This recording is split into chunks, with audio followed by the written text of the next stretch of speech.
آله وصحبه وسلم تسليما كثيرا. أما بعد فأعوذ بالله من الشيطان الرجيم. بسم الله الرحمن الرحيم. لقد جاءكم رسول من أنفسكم عزيز عليه ما عنتم حريص عليكم بالمؤمنين رؤوف رحيم.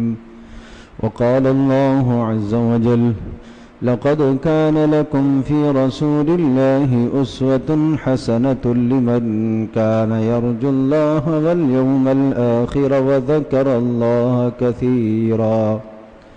صدق الله مولانا العظيم. رب اشرح لي صدري ويسر لي أمري واحلل عقدة من لساني يفقه قولي. اللهم صل على محمد وعلى آل محمد كما صليت على إبراهيم وعلى آل إبراهيم إنك حميد مجيد. اللهم بارك على محمد وعلى آل محمد كما باركت على إبراهيم وعلى آل إبراهيم إنك حميد مجيد. گرامی قدر حاضرین و سامعین، گزشتہ جمعے کو دل کی پاکیزگی اور دل قرآن اور حدیث سے متاثر کیسے ہو، اس کے لیے چند گزارشات عرض کی تھیں کہ پیارے پیغمبر صلی اللہ تعالیٰ علیہ وسلم کی زندگی کے تذکرے اس مبارک مہینے میں کثرت سے ہوتے ہیں اور ہر سال ہوتے ہیں. ہر خاص و عام رسول اکرم صلی اللہ تعالیٰ علیہ وسلم کی زندگی کے تذکروں کو سنتا ہے، پڑھتا ہے، اور آپ علیہ الصلاۃ والسلام کی زندگی کے تذکرے سننا اور پڑھنا اور آپ کی سیرت کو سمجھنا اور جاننا یہ ہماری ایمانی ضرورت ہے. لیکن وہ زندگی پیارے پیغمبر صلی اللہ تعالیٰ علیہ وسلم کی جو ہم نے پڑھی سنی، وہ ہماری زندگی میں اثر انداز کیوں نہیں ہوتی؟ اس لیے اپنے دلوں کی اصلاح کی ضرورت ہے کہ سب سے پہلے کسی بھی نصیحت سے، کسی بھی بات سے جو متاثر ہوتا ہے وہ انسان کا دل ہے. آدمی کا دل جب متاثر ہوگا تو اندر عمل کا جذبہ پیدا ہوگا، اور عمل کا جذبہ جب دل میں پیدا ہوا تو پھر انسان کے سارے اعضاء دل کے تابع ہیں، اور دل جس طرح سے حکم کرے گا سارے کے سارے اعضاء اس کے مطابق عمل کریں گے. اس لیے بڑی تفصیل سے اس پر گزشتہ جمعے میں بات ہو چکی ہے کہ سیرت النبی صلی اللہ تعالیٰ علیہ وسلم کے تذکروں سے قبل ہم اپنے دلوں کی اصلاح کریں. آج کی نشست میں مجھے یہ ذکر کرنا ہے کہ رسول اکرم صلی اللہ تعالیٰ علیہ وسلم کی مبارک زندگی میں ایک شہری کو، ایک بہترین باشعور اور ذی وقار شہری کو پیارے پیغمبر صلی اللہ تعالیٰ علیہ وسلم نے کیا اصول اور ضابطے ایک شہر میں، ایک محلے میں، ایک علاقے میں رہنے کے لیے آپ نے کیا اصول بتلائے ہیں. اگر آپ اسے یوں کہیں کہ پیارے پیغمبر صلی اللہ تعالیٰ علیہ وسلم بحیثیت ایک ذی وقار اور باشعور شہری ہونے کی حیثیت سے آپ کی زندگی کیسی تھی، تو اس سے میں اس زندگی سے متعلق میں مختصر 5 باتیں عرض کروں گا. وہ اللہ کرے میرے بھی عمل میں آ جائے اور آپ سب کے عمل میں وہ مبارک باتیں آ جائیں. رسول اکرم صلی اللہ تعالیٰ علیہ وسلم نے جو ہمیں اس زندگی سے متعلق اہم ہدایات دی ہیں، کسی بھی معاشرے میں، کسی بھی شہر میں، کسی بھی محلے میں ایک آدمی اچھی زندگی کیسے گزارے، اس کے لیے سب سے پہلے اس کا از خود اچھا ہونا ضروری ہے. سب سے پہلے اس کا از خود اچھا ہونا ضروری. وہ چاہے کہ لوگ اس کی عزت کریں، وہ چاہے کہ لوگ اس کو عظمت اور احترام کی نگاہ سے دیکھیں، وہ چاہے کہ لوگ اسے بے عزت اور بے اکرام نہ کریں، وہ چاہے کہ اس کی توہین اور تذلیل نہ ہو، تو سب سے پہلے از خود کو سنوارنا ہوگا. اپنی ذات سے، اپنے نفس سے اصلاح کا آغاز کیجیے. آج ہم اس مجلس میں یہ عزم اور یہ طے کر کے اٹھیں اور یہ ارادہ کر کے اٹھیں کہ سب سے پہلے انشاءاللہ میں اپنی ذات سے شروع کروں گا. پیارے پیغمبر صلی اللہ تعالی وسلم کی مبارک زندگی کو سب سے پہلے اپنی ذات میں نافذ کروں گا. قرآن مقدس میں رسول اکرم صلی اللہ تعالی علیہ وسلم کی ذاتی کمالات اور ذاتی زندگی سے متعلق ایک جملہ جو آیا ہے، وَإِنَّكَ لَعَلَىٰ خُلُقٍ عَظِيمٍ، اے نبی آپ اخلاق کے سب سے بلند درجے پر فائز ہیں. رسول اللہ صلی اللہ تعالی وسلم نے ارشاد فرمایا، ادبنی ربی فاحسن تأدیبی، میرے رب نے مجھے خود اخلاق سکھائے ہیں، میرے رب نے خود مجھے بہترین زندگی گزارنے کے آداب سکھائے ہیں. ظاہر ہے جیسا رب بہترین آداب سکھانے والا، جیسا رب بہترین اخلاق سکھانے والا، اس طرح کا کوئی اخلاق اور نہیں سکھا سکتا.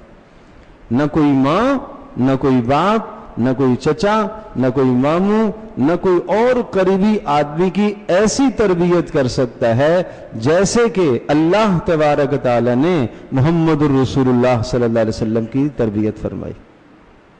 اور عجیب بات، امام غزالی رحمۃ اللہ علیہ نے لکھا ہے کہ اس پاک پروردگار نے اپنے نبی حضرت محمد الرسول اللہ صلی اللہ علیہ وسلم کو بنایا اور بنانے کے بعد سنوارا، اخلاق سکھائے، اور پھر اس اللہ نے خود اس نبی کے اخلاق کی تعریف کی. وَإِنَّكَ لَعَلَىٰ خُلُقٍ عَظِيمٍ، کیا ہی خوب اخلاق ہے، کیا ہی بلند تر اخلاق ہے. لوگ کہتے ہیں آپ مجنون ہیں، لوگ کہتے ہیں آپ دیوانہ ہیں، لوگ کہتے ہیں آپ پاگل ہیں. یہ کیوں کہتے تھے؟ آپ کے اندر دیوانگی کا کون سا کام تھا؟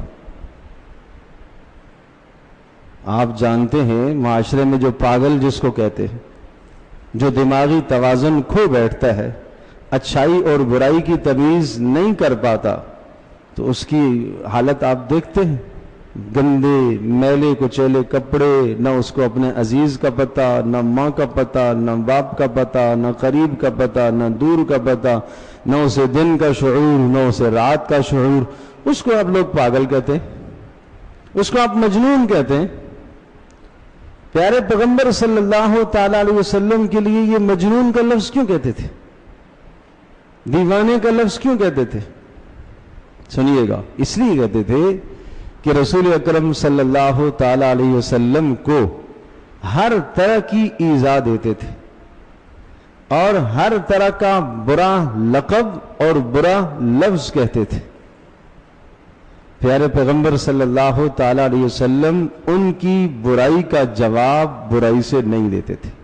ایک آدمی یہاں سے جا رہا ہے، یہ بڑے ضبط کی بات ہے، بڑے دل اور گردے کی بات ہے.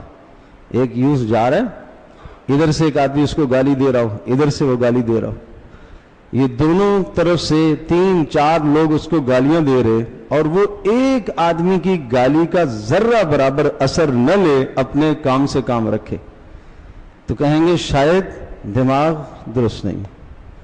اس لیے کہ اگر اس کا دماغ درست ہوتا تو یہ مجھے گالی کا جواب دیتا، اس کو غصہ آتا، تلخ ہوتا، اس کے چہرے کی حالت بدلتی. یہ نہیں بدل رہا، یہ ایسا ہی ہے جیسے ایک مجنون دیوانہ پاگل ہوتا ہے. تو اس لیے رسول اکرم صلی اللہ تعالی علیہ وسلم کو وہ دیوانہ پاگل کہتے تھے. معاذ اللہ ثم معاذ اللہ. اللہ پاک نے کیا ارشاد فرمایا؟ اے نبی، نون والقلم وما یسطرون، قسم ہے قلم کی اور قسم ہے ان تمام کے تمام مضامین اور آسمانی کتابوں کی جو فرشتے لکھ رہے ہیں. ما انت بنعمت ربک بمجنون، آپ اپنے پروردگار کے فضل و کرم سے آپ دیوانے نہیں ہیں۔ اچھا آپ دیوانے نہیں ہیں تو پھر جواب کیوں نہیں دیتے؟ کوئی گالی دے، کوئی برا بھلا کہے، کوئی کوسے، کوئی جو مرضی، آپ جواب کیوں نہیں دیتے؟ کہا وَإِنَّكَ لَعَلَىٰ خُلُقٍ عَظِيمٍ، یہ اخلاق کا بلند درجہ ہے۔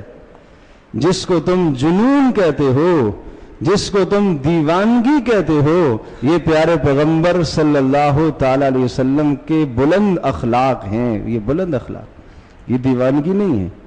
اس کا یہ معنی نہیں ہے کہ اس نے یہ سنا نہیں، سنا ہے۔ اس کا یہ معنی نہیں کہ اس کو گالی دی گئی ہے اور اس کو گالی سمجھ میں نہیں آئی ہے، لیکن جواب نہیں دیتا۔ کیوں؟ یہ اس کے بلند اخلاق ہیں۔ اس لیے رسول اللہ صلی اللہ علیہ وسلم بڑا ایک عجیب ایک جملہ کہا کرتے تھے۔ کافر اور ابو لہب کی بیوی نے رسول اللہ صلی اللہ علیہ وسلم کو برا بھلا کہا۔ کیسے برا بھلا کہا؟ وہ کہتی تھی مذمم۔ مذمم کا معنی میں سمجھاتا ہوں اس طرح سے، ایک آدمی کا نام صادق ہو۔ صادق کا معنی کیا ہوتا ہے؟ سچا، سچ بولنے والا۔ تو جب وہ داخل ہوا تو آپ نے کہا کاذب آیا ہے۔ کاذب کا معنی کیا ہے؟ جھوٹ بولنے والا۔ تو آپ نے اس کا نام یوں بگاڑ کر کہا، اس کا نام تو ہے صادق، اور آپ نے اس کو کہا کون آیا؟ کاذب آیا، جھوٹا آیا۔ تو پیارے پیغمبر صلی اللہ تعالی وسلم کا نام ہے محمد۔ کیا معنی؟ ساری کائنات جس کی تعریف کرتی رہے لیکن تعریف ختم نہ ہو، یہ ہے محمد کا معنی۔ اور اس خاتون نے کیا کہا؟ ام جمیل نے مذمم، کہ جس کی برائی بیان کی جاتی رہے، مذمم، یہ معنی ہے مذمم کا۔ تو جب اس نے کہا مذمم تو لوگوں کو تو یہ لفظ مل گیا، اب محمد کے بجائے مذمم کہنے لگے مشرکین۔ تو پیارے پیغمبر صلی اللہ علیہ وسلم نے ارشاد فرمایا دیکھو دیکھو، یہ مذمم کو گالیاں دیتے ہیں، میں تو محمد ہوں۔ یہ کس کو دیتے ہیں؟ یہ تو مذمم کو گالیاں دیتے ہیں، اور میں کیا ہوں؟ میں تو محمد ہوں۔ آپ علیہ الصلوۃ والسلام نے ان کی بات کی طرف التفات ہی نہیں فرمایا۔ یہ ہیں اعلیٰ اخلاق۔ تو میں عرض کر رہا ہوں، ایک معاشرے میں اچھا شہری بننے کے لیے، باشعور انسان بننے کے لیے سب سے پہلے اپنے اخلاق ٹھیک کرو بھائی، اپنے اخلاق ٹھیک کرو، درگزر پیدا کرو، معافی کا جذبہ اندر رکھو۔ خذ العفو وأمر بالعرف وأعرض عن الجاہلین، درگزر کیجئے اور جاہلوں سے آپ اعراض کیجئے۔ جاہل کے ساتھ جاہلانہ حرکت کر کے اپنے آپ کو مت الجھائیے، اپنے آپ کا وقت مت ضائع کیجئے۔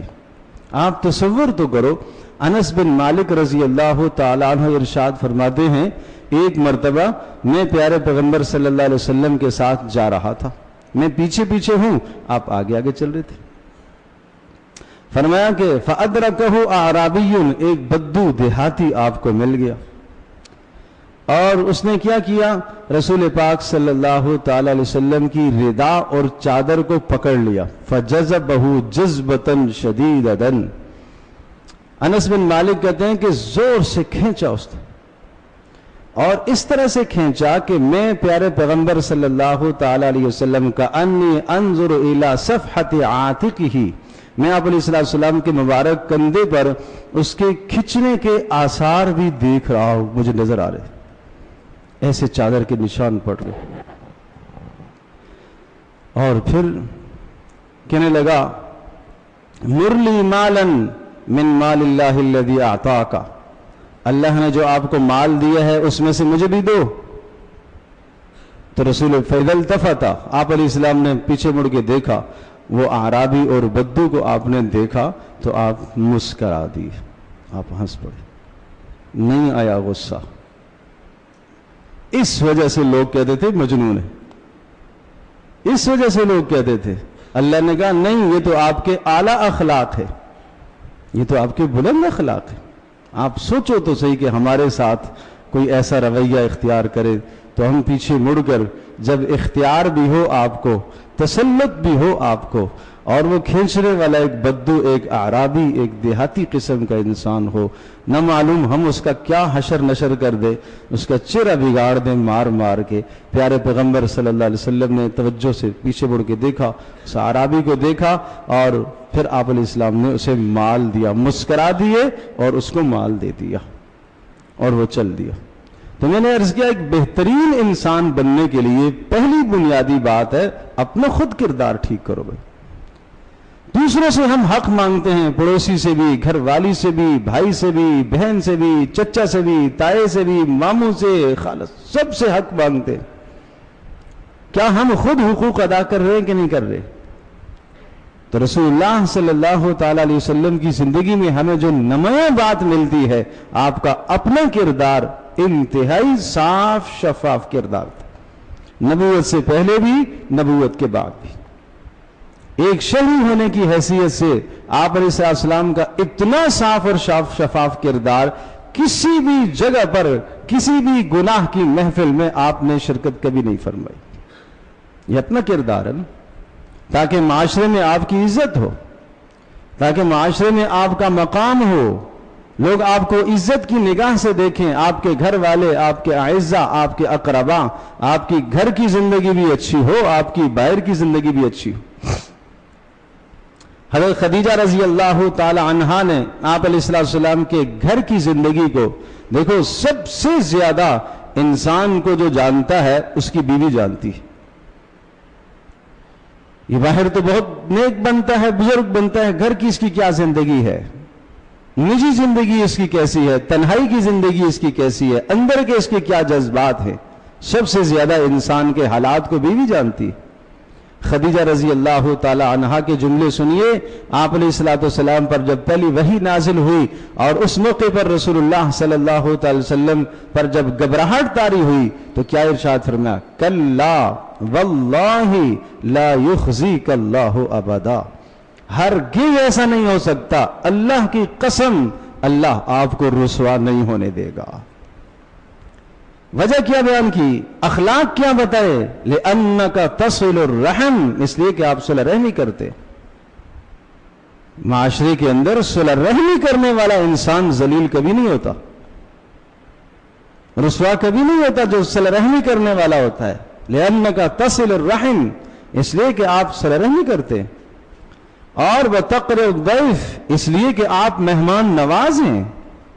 مہمان نوازی کرنا رسول اللہ صلی اللہ تعالی علیہ وسلم کا وہ مبارک عمل ہے جو نبوت سے پہلے بھی تھا۔ یہ وہ اوصاف ہے جو نبوت سے پہلے کے حضرت خدیجہ گنوا رہی ہیں۔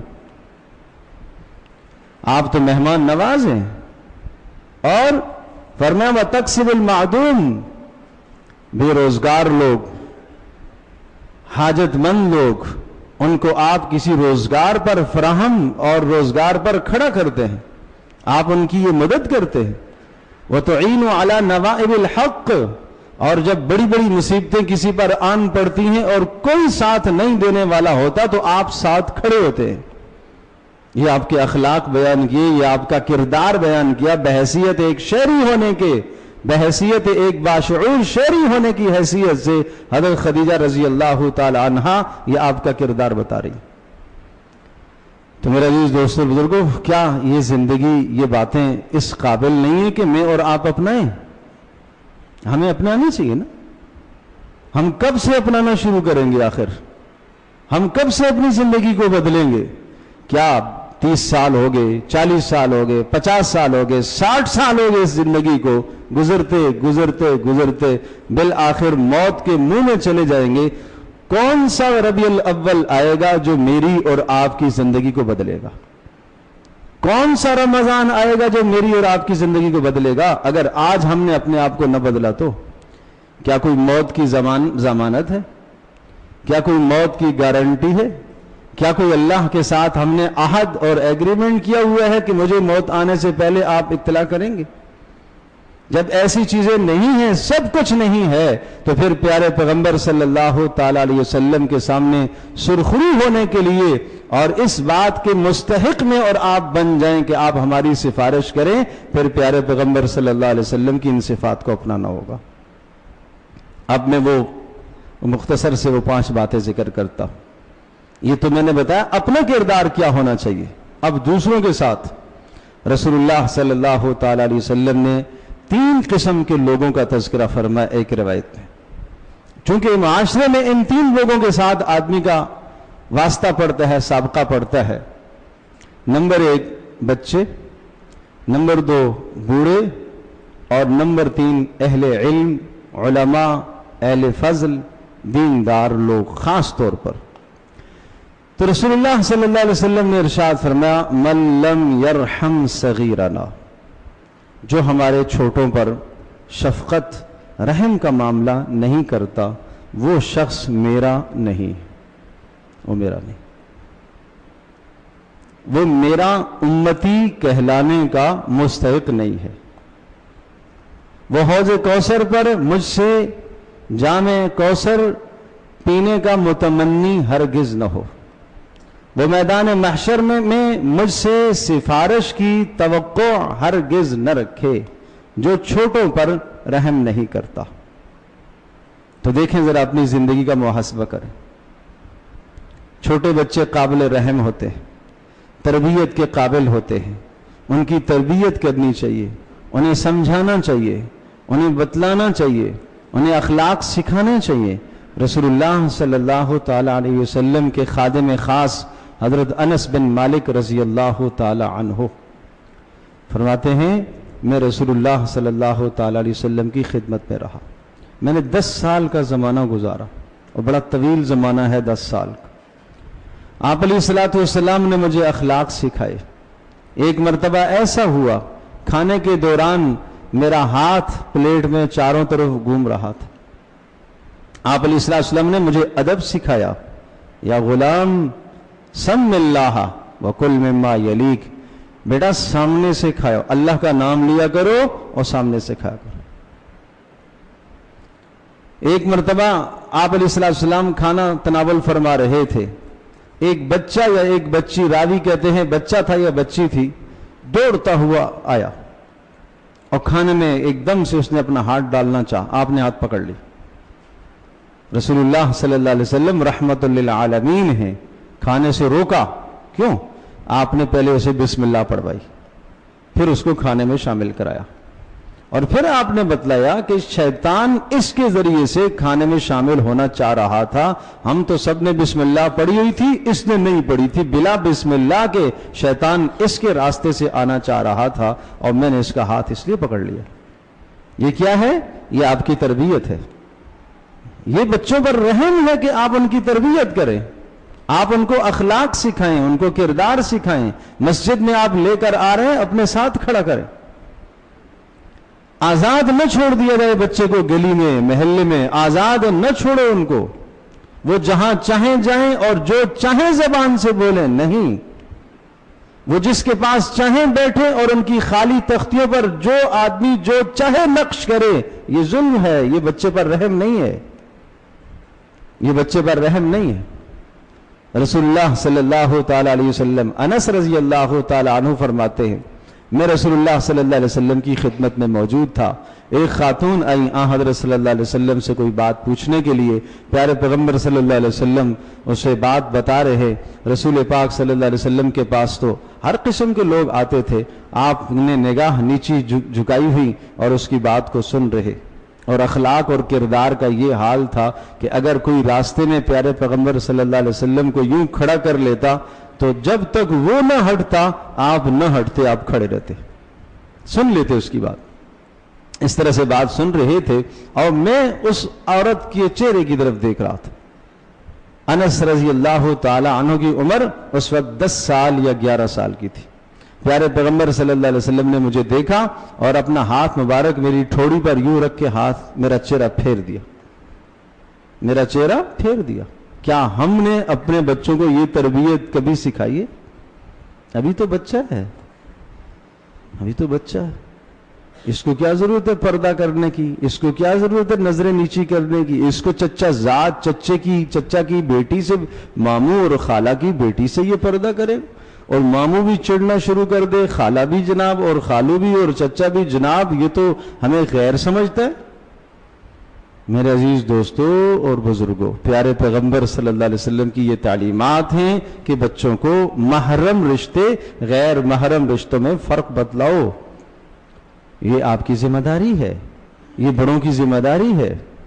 تو من لم یرحم صغیرنا، بچوں پر رحم یہی ہے، رحم کرنا ہر اعتبار سے، ان کو جائز بات بتلانا، ناجائز سے ان کو روکنا، ان کی پاکی، ان کی طہارت ہر باپ کی ذمہ داری ہے۔ ایک باپ بڑا پیار دیتا ہے، شفقت دیتا ہے، ہر طرح کا خیال کرتا ہے بچوں کا، لیکن تربیت بچوں کو نہیں دیتا، اس نے بچوں پر رحم نہیں کیا، بچوں کو اچھائی برائی نہیں سکھاتا، دین نہیں سکھاتا، دین سیکھنے کے مواقع فراہم نہیں کرتا، تو اس نے اپنے بچے پر رحم نہیں کیا۔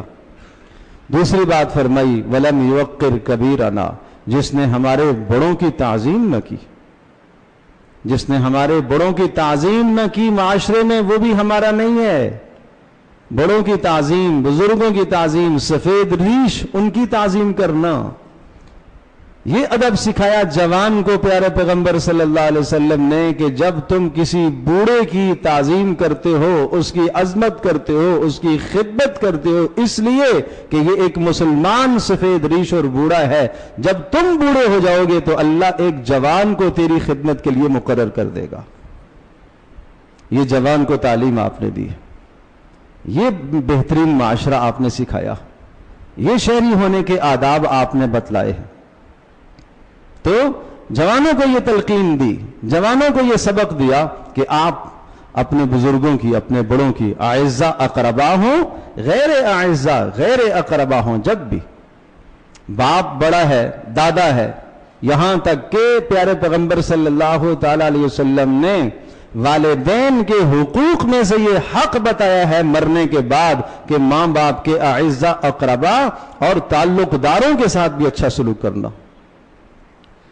اعزاء اقربا تو ہیں ہی ہیں، تعلق داروں کے ساتھ بھی، باپ جس کے پاس اٹھتا بیٹھتا تھا، ماں کی جو سہیلی تھی ماں کے پاس آتی جاتی تھی، رشتہ دار نہیں ہے، خالہ نہیں ہے، وہ دور کی بھی رشتہ دار نہیں ہے، صرف ماں سے اس کا تعلق تھا، دوستی تھی ماں کے ساتھ۔ رسول اللہ صلی اللہ تعالی وسلم نے تو بہترین شہری ہونے کا ثبوت اس طرح سے بھی دیا۔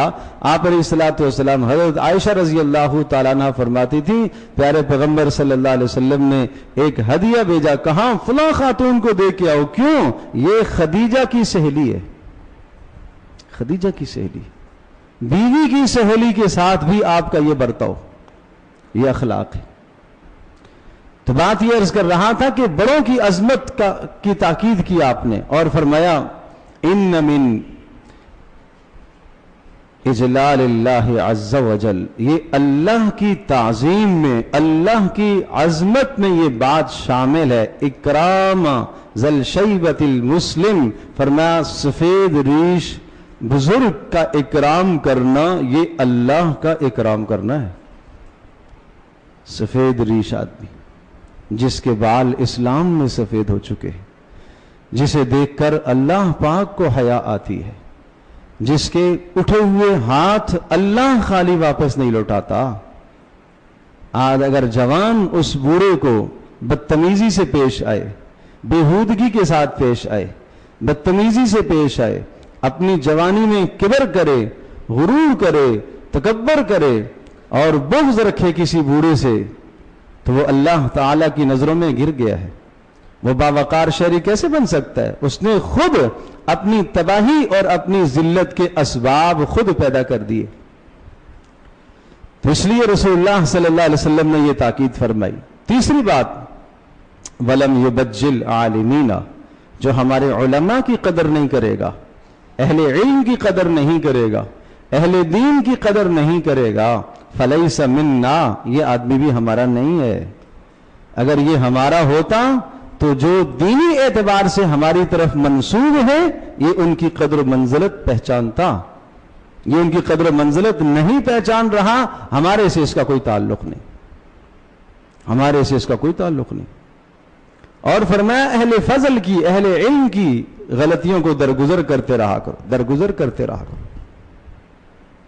سبحان اللہ، ایک غلطی ہو گئی ایک صحابی سے رضی اللہ تعالی عنہ، اور وہ چونکہ بدری تھے، اہل فضل میں سے ہے، اہل علم میں سے ہیں، تو رسول اکرم صلی اللہ تعالی علیہ وسلم نے درگزر فرمایا اور صحابہ کو بھی درگزر کرنے کا حکم دیا۔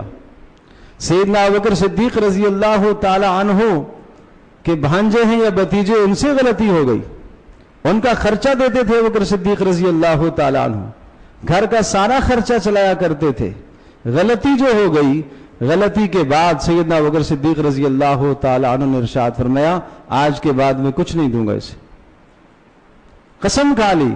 اس پر اللہ پاک نے آیت نازل فرمائی وَلَا يَعْتَلِ أُولُو الْفَضْلِ مِنْكُمْ وَالسَّعَةِ أَنْ يُؤْتُوا أُولِي الْقُرْبَى وَالْمَسَاكِينَ وَالْمُهَاجِرِينَ فِي سَبِيلِ اللَّهِ وَلْيَعْفُوا وَلْيَصْفَحُوا۔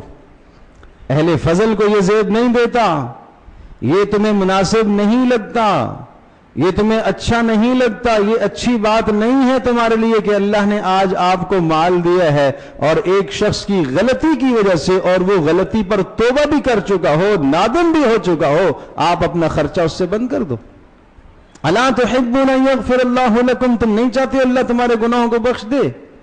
سیدنا ابوبکر صدیق رضی اللہ تعالیٰ عنہ فرمانے لگے اے اللہ کے رسول، اے اللہ کے رسول، میں چاہتا ہوں میرے گناہوں کی بخشش ہو، میں نے آج کے بعد ان کا خرچہ دگنا کر دیا۔ اس طرح سے اہل فضل کی غلطیوں کو درگزر کیا جاتا ہے۔ تو ان تین قسم کے لوگوں سے ہمارا معاملہ پڑتا ہے، واسطہ پڑتا ہے، تو آدمی کو خیال رکھنا چاہیے۔ چوتھا طبقہ ہے خواتین کا، چونکہ خواتین بہرحال محرم بھی ہیں، غیر محرم بھی ہے۔ محرم خواتین کے الگ قوانین ہیں، غیر محرم خواتین کے الگ اصول ضابطے بتائے۔ غیر محرم خواتین راستے میں اگر کوئی حاجت مند نظر آ گئی تو اس کے ساتھ کس حد تک آپ کو رویہ رکھنا، آپ کو بات چیت کرنا، اس کے اصول سمجھائے۔ پیارے پیغمبر صلی اللہ تعالی علیہ وسلم کا یہ عمل تھا۔ مدینہ کے کنارے کے اندر ایک خاتون تھی، بڑھیا تھی، آپ علیہ الصلوۃ والسلام نے صحابہ کو بتلایا، بیمار تھی، بیمار پرسی کے لیے تشریف لے گئے آپ، اور آپ نے کہا کہ اگر اس کا انتقال ہو جائے تو مجھے بتلانا، میں جنازے کے لیے حاضر ہوں گا۔ رات کو انتقال ہو گیا، صحابہ کرام رضی اللہ عنہم اجمعین نے سوچا حضرت صلی اللہ علیہ وسلم رات کو کہاں زحمت فرمائیں گے، پیارے پیغمبر صلی اللہ علیہ وسلم کو جگانا اور نیند سے بیدار کرنا مناسب نہ سمجھا، رات ہی رات اسے دفنا دیا۔ وہاں سلسلہ دیر تک تو چلتا نہیں تھا کہ دفن، اب انتقال ہوا ہے، اب 4 دن میں جناب ان کو سرد خانے میں رکھیں گے، اس کے بعد فلاں بھی آئے گا، فلاں بھی آئے گا، فلاں بھی آئے گا۔ اسلام اس کا کوئی تصور نہیں دیتا۔ اسلام یہ کہتا ہے کہ جیسے ہی انتقال ہو بس اتنا دیر لگنی چاہیے جتنے اس کے کفن اور دفن کا انتظام ہو سکے، جلدی دفن کرو اسے۔ یہ ہے اسلام کی تعلیمات۔ تو بہرحال آپ علیہ السلام کو صبح اطلاع ہوئی تو آپ علیہ السلام نے فرمایا کہاں قبر کہاں کی ہے؟ بتلایا گیا بقیع میں ایک جگہ بتلائی گئی، وہاں رسول اللہ صلی اللہ تعالی وسلم خود تشریف لے گئے اور آپ علیہ السلام نے قبر پر کھڑے ہو کر استغفار فرمائی۔ یہ آپ علیہ السلام کا کردار تھا، ایک شہری ہونے کی حیثیت سے، ایک ذمہ دار ہونے کی حیثیت سے۔ اور غیر مسلموں کے ساتھ کیا رویہ تھا کہ جس جگہ پر آپ رہ رہے، اگر آپ کے اڑوس پڑوس میں غیر مسلم ہیں، آپ نے غیر مسلموں کے قوانین بتلائے، آپ نے ان کو حقوق دیے جتنا غیر مسلموں کے، اقلیتوں کے اسلام حقوق دیتا ہے، اتنا دنیا کا کوئی مذہب نہیں دیتا، دنیا کی کوئی تہذیب اتنا حقوق نہیں دیتی۔ آپ نے مواسات کا حکم دیا، غمخواری کا حکم دیا، حاجت مند ہے اس کی حاجت کو پورا کرو، زکوٰۃ سے نہیں، نفلی مال سے۔ زکوٰۃ مسلمان کا حق ہے، فطرے سے نہیں، صدقات واجبہ سے نہیں، نفلی اموال سے ضرورت پوری کرو، ان کی حاجت کو پورا کرو، ان کی پریشانی میں آپ ساتھ کھڑے ہو جاؤ، یہ حکم ہے۔ ٹھیک ہے ان کے کسی خلاف شرع کام کے اندر آپ شریک نہ ہونا، جو ان کے نزدیک ان کے مذہب کا حصہ ہے اس میں آپ نہ شامل ہو، باقی ان کی مشکل میں اس کی حاجت کو پورا کریں۔ اور اسی طرح سے فرمایا کہ جو ہمارے کسی ذمہ کو، کہ جو ہمارے ملک کے اندر رہ رہا ہے اور وہ ٹیکس ادا کر رہا اور وہ ذمہ بن کر رہ رہا، وہ اقلیتوں میں سے ہے، جس نے اس میں سے کسی کو قتل کیا آپ نے فرمایا جنت کی خوشبو اس پر حرام ہے۔ کتنی تاکید کی، اس سے بڑھ کر کون سا مذہب تمہیں چاہیے جو اتنے حقوق دیتا ہو، اتنا تحفظ دیتا ہو؟ تو رسول اکرم صلی اللہ علیہ وسلم نے ہاں یہ بات ضرور بتلائی، قلبی دوستی، دلی دوستی، دلی محبت وہ ایک مسلمان کے لیے بس، کہ آپ مسلمان کے گھر میں جائیں، وہ آپ کے گھر میں آئیں، آپ اس کے ساتھ کھائیں، وہ آپ کے ساتھ کھائیں، اس طرح کا جو تعلق قلبی اور دلی تعلق اور میلان ہے یہ حق مسلم کا ہے، یہ غیر مسلم کا نہیں۔ آپ نے حدود بتلائی ہیں، کس حد تک تمہیں یہاں تعلق رکھنا ہے، کس حد تک تمہیں نہیں رکھنا۔ تو میں یہ عرض کر رہا تھا کہ ایک بہترین شہری ہونے کی حیثیت سے ان 5 طبقات سے انسان کا عام طور پر واسطہ اور سابقہ پڑتا ہے۔ بہرحال یہ مضمون بہت تفصیل طلب ہے، میں انہی باتوں پر اکتفا کرتا ہوں۔ کوشش فرمائیے کہ بس یہ 2 باتیں، ایک تو اپنا کردار ہم ٹھیک کریں، رسول اکرم صلی اللہ تعالی علیہ وسلم کا جو اپنا کردار اور اپنے اخلاق تھے ان کو ہم اپنانے کی کوشش کریں، اور دوسرا گرد و نواح میں جو لوگ جن سے روز مرہ ہمارا سابقہ پڑتا ہے، ہمارا واسطہ پڑتا ہے، جن کے پاس ہمارا اٹھنا بیٹھنا ہے، ہمارے ان کے ساتھ معاملات ہیں، ان کے ساتھ بھی ہم اخلاق اور بہترین کردار کے ساتھ پیش آئیں۔ یہ رسول اللہ صلی اللہ علیہ وسلم کی سیرت طیبہ ہے۔ اللہ پاک مجھے بھی، آپ کو، ہم سب کو عمل کی توفیق عطا فرمائے۔